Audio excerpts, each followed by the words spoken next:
Welcome back to part 8. Today we're going to start thinking about decoration. So the first thing I do, nearly always the first thing I do, I should probably just say that I really like doing my covers first and then kind of match my pages to my cover up to a point.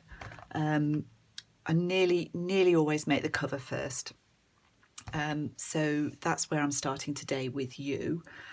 After I've done that and I've got my signatures ready, before I start decorating the signatures, I start thinking about any fabrics, lace, and I particularly think about how I might want to close this journal. So first of all, I look for some toning thread, silks or ribbons. This is actually chiffon ribbon, and I found these two. I haven't actually got an awful lot that matches this fabric, but I did find this one strip of sort of beige chiffon, which obviously goes well, and this gentle green colour, which goes well, and I like both of those. So I'm reserving these for possible ties, either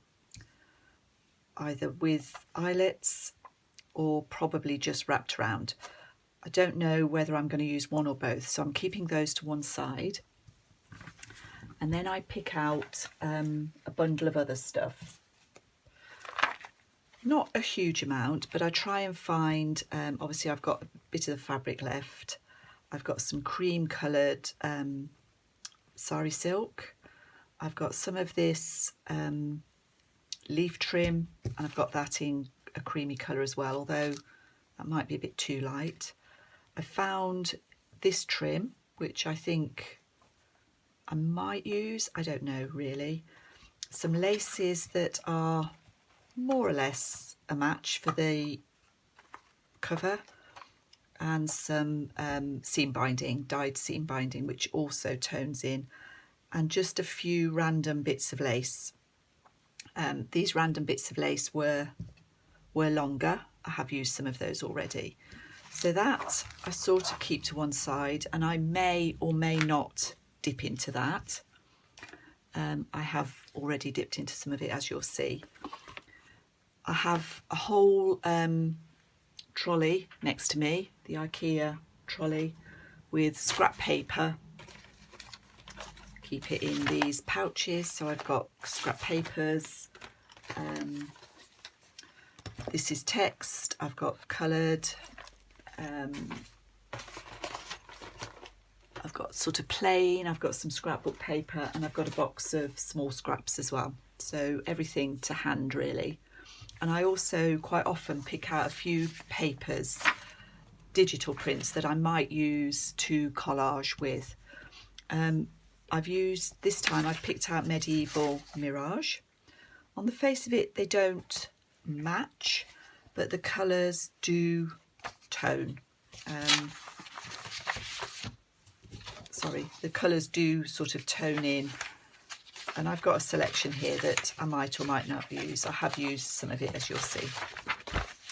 So that's my starting point for decoration, and then we go off, as you'll see, how I go through the rest of it. So what I've done is I've made a start on the first two signatures. I told you before I'd already decided on my order. I think it was that way round, but it's fine. And I do want to put a bit of lace down a couple of the page edges in each signature. Not in a shabby way, just in a fairly ordered way. So I've got a very fine lace here. That's this one. This is just a cream lace. Sorry, I might be a bit far over. And I also decided to use a strip of crochet lace. And I will repeat that through the signatures, not necessarily on the same pages. I've done it on different pages in this one, and I'm going to do it on the different pages on this one. I've also stenciled in a couple of places in each signature, and I've made a snippet, one for each signature, simply because I fancied doing that really. That's something that you don't have to do before you sew them in, but I made this ruffle with some of the oatmeal seam binding, excuse me. So I've made one of those and I'll show you that in a second. So let me show you how I did it in this third signature. So we're going to have a stencil on this page. I don't always use post-it notes, but this was for so that I could demonstrate to you. This is my all-time favourite stencil and I do use it quite a lot. I'm going to have it coming down. I'm using Distress Walnut Stain, and I've got these makeup brushes which give a great, I don't know who found out about these, they've been around for a while now, but they do make a really nice crisp stencil. So I just tap that on my oxide and do a gentle, I don't go too hard with this. I quite like a little bit of variation in the depth of colour.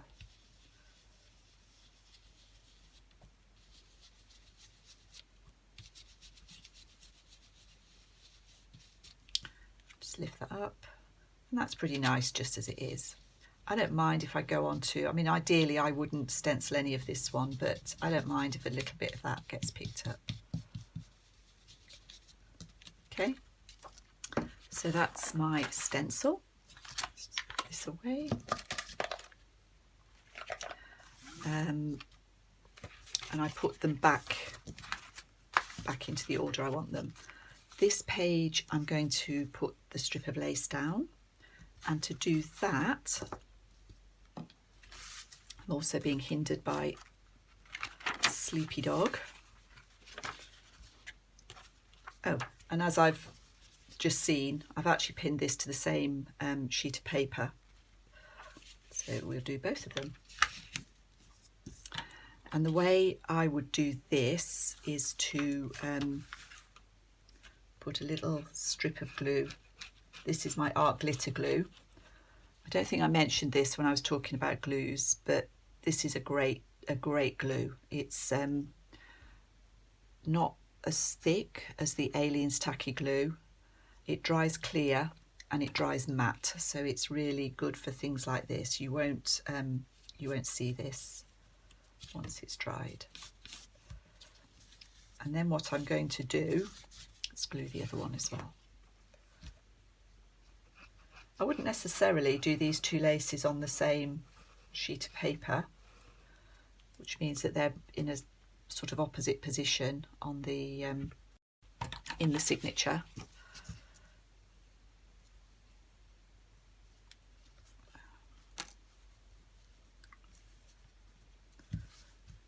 But I did in this case, so let's do that. So really that's just tacking it down, and then I'm going to zigzag down each one. So bear with me a moment.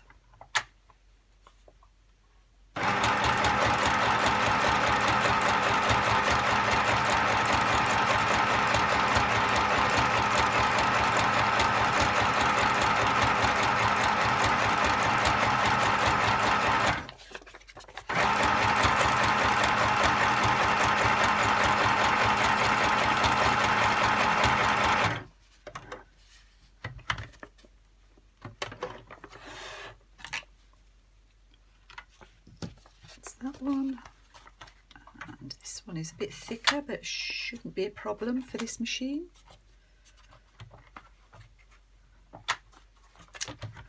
Sorry, thread, there we go.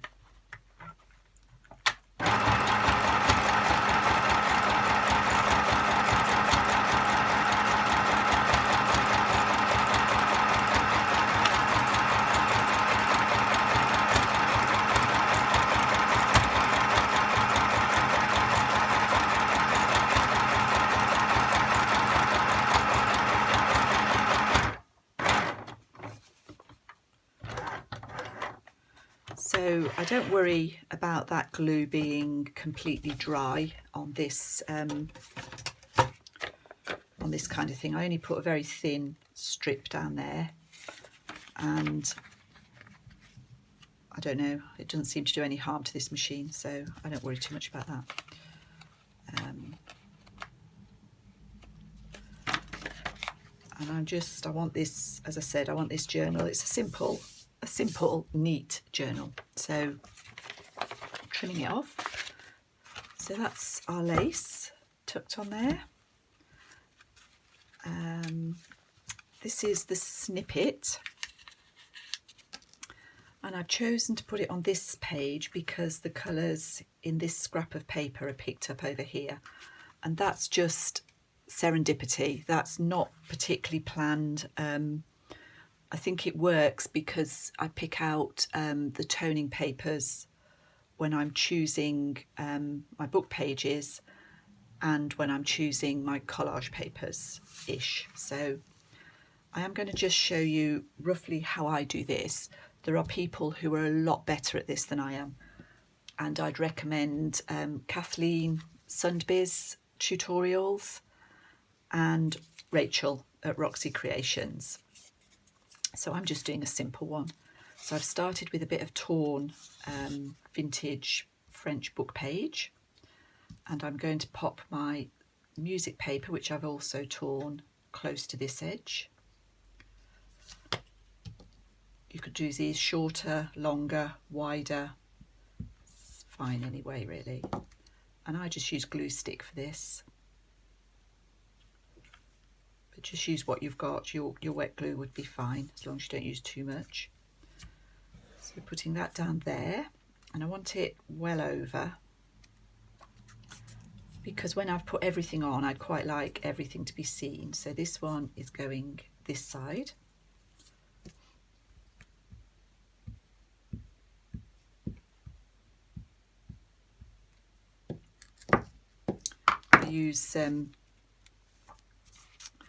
I use brochures and things that come through the mail to glue on. So that's that. And then I've got a ruffle that I made. This is just seam binding, plain seam binding. So it looks like that to start with. And I zigzag down it, and I start it by folding a piece, and I put that under the foot of my machine, start my zigzag, put my needle in, start my zigzag, and as I go through, I just stitch slowly, and as I go through, I just use one of these pokey tools to fold that as I'm stitching down it. It's not something I can really demonstrate to you other than doing it this way, but it works really well. If you are struggling with that, if you type into YouTube making fabric ruffles or making paper ruffles, because you can do it with paper as well, you'll find something. So that's going down here, put it that way. Oh, sorry, that way. So again, I'm going to use this glue for this. I don't want too much.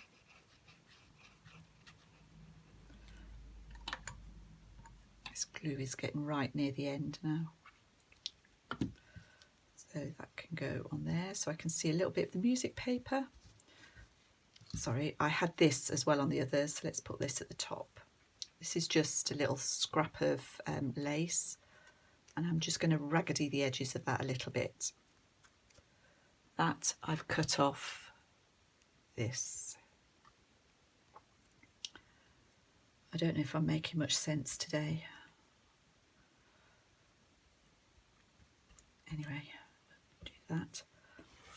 And then to finish it off, I've deconstructed a paper flower. This is the bit that's probably most similar to Kathleen's. She uses a lot of paper flowers on her. So I'm going to sew that at the top, and I'm going to start by just stitching a few straight lines backwards and forwards on the flower. and then I'm going to stitch straight down to about here.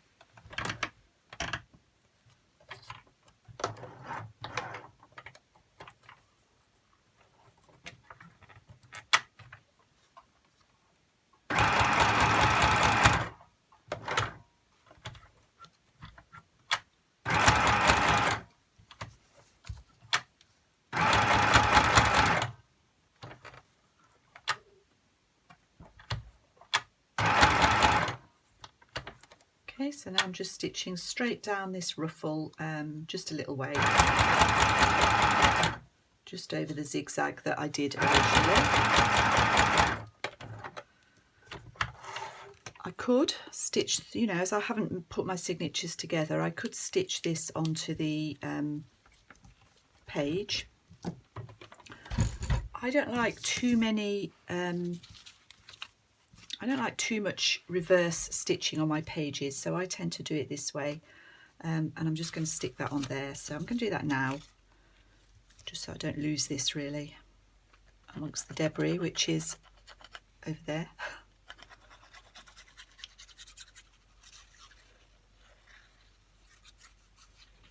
I could stick just one side of this so it would make a little tuck, but I'm deciding that we'll just have it as decoration. I like a lot of my pages to have some kind of decoration on them. Okay, and I'm just going to do that so it's a little bit less square at the bottom. Okay, and I think I've got one other place that I was going to stencil, so let's do that as well.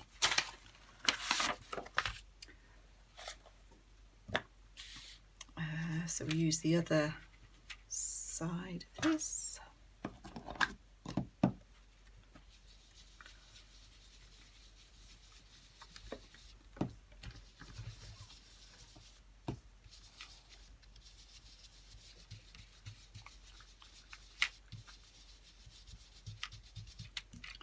Quick look, that's fine.